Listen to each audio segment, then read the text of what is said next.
This is Optimal Living Daily, episode 1397, Personal Responsibility and Showing Up by Chris Guillebeau of chrisguillebeau.com. And I'm Justin Mollig, your personal narrator, reading to you every day, including holidays. And I'll give you a break from any kind of promotional stuff today, so let's get right to it as we optimize your life. Personal Responsibility and Showing Up by Chris Guillebeau of chrisguillebeau.com. To be truly awesome, you have to go above and beyond the efforts of those around you, look for alternative solutions, and refuse to back down from the truth. There's a whole article about it for those who are curious. But it all starts with showing up. Or as a friend of mine puts it, quote, "I'm sorry you feel bad about not meeting your goals. What I would suggest is that you begin meeting your goals in order to feel better," end quote. Insight such as this is difficult for some people to accept. Just imagine the excuses you'd hear. But that's not fair. But I tried to do it and something else came up. But some things are out of our control.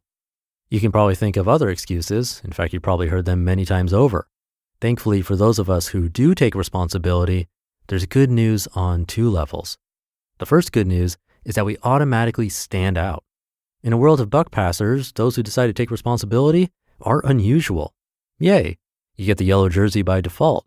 You still have to win the race, but no one is surprised when you do. But on a deeper level, the bright side of taking responsibility is that you can own your own success. Sure, other people helped you get there, but you were the one who actually crossed the finish line. You showed up. You did it. If you have to own the struggle and failure, integral parts of any goal worth pursuing, surely you can also own some of the success. Remember this, many people can help you achieve success, but no one else is responsible for your success. It's okay to be proud of your accomplishments, really. When I think about people who rocked my world and redefined the course of my life at key points along the way, they fit into two general categories. Those who took a chance on me when others wouldn't, and those who turned me down or gently steered me elsewhere when something I wanted wasn't right for me. First up, I really appreciate the people who took a chance on me when others wouldn't. Most of them are not on Twitter, they don't have blogs, and they wouldn't want a public shout out. I know they are out there somewhere, probably taking other chances and helping other people. Good for them. Because of what they did for me, I try to do the same for others wherever possible. Freely receive, freely give, right? The second group, the people who declined my request for assistance or who steered me elsewhere when something wasn't right for me, goes a bit deeper. Without exception, I was always initially disappointed in these encounters, but I was usually better off for them in the end. In 2005, I applied to a graduate program in the UK. Until the day I received the form letter thanking me for my application and offering regrets due to many qualified applicants, I was certain I'd get in. When I read the letter, I was crushed. I had scheduled my life around this opportunity, and then it was gone. Surely this was a mistake. How had they misread my brilliant application? I didn't get in, I didn't get waitlisted, and I never heard from them again. Thankfully, it wasn't the final story. The final story involves spending a fourth year in Africa, strengthening many relationships there, working with the president of Liberia, moving to Seattle, setting up a new life in the Pacific Northwest, going to a graduate program that was better than the one I had hoped to go to earlier, traveling to all kinds of fun places, and eventually leading me to begin the career I have now. I have no doubt that things would have been very different otherwise. It's hard to say what exactly would have developed, but it's fairly safe to say I wouldn't be writing you now from Korean Air Flight 17 after 2 weeks of roaming the world.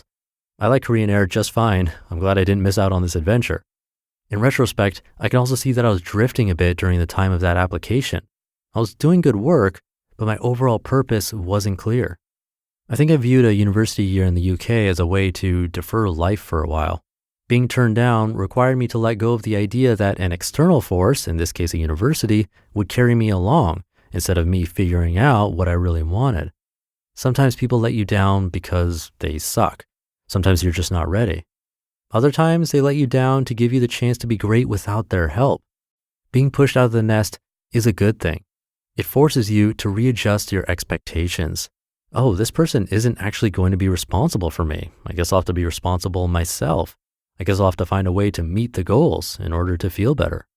When we find ourselves stuck in a situation and unable to move forward, something has to change. It is unnecessary and potentially fatal to rely on others to create change for us.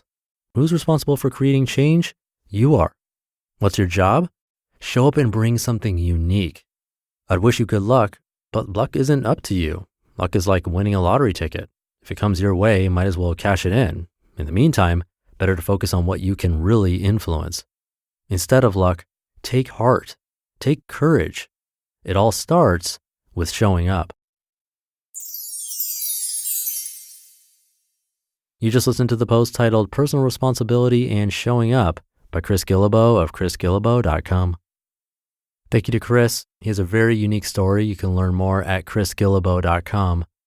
I'll leave it there for today. Hope you're having a great day, and I'll be back tomorrow as usual, where your optimal life awaits.